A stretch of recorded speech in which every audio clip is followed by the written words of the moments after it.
Hi guys, welcome to Hardware Info channel. Today I want to show you how to manage your Google passwords on your Xiaomi Redmi 13R. Our first step to manage your Google passwords when you are on Google Chrome, you must press three dots on the right corner and now navigate to the settings. In it we have our password manager. We press that and there we can turn on or turn off some function, save passwords, auto sync in what you want, and there we have passwords which our smartphone remember. In this case to our Facebook account.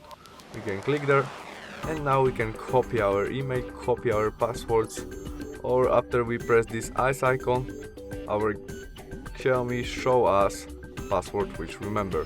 We can delete it by this trash icon and delete passwords, and we don't have it right now. That's all, thanks for watching, bye.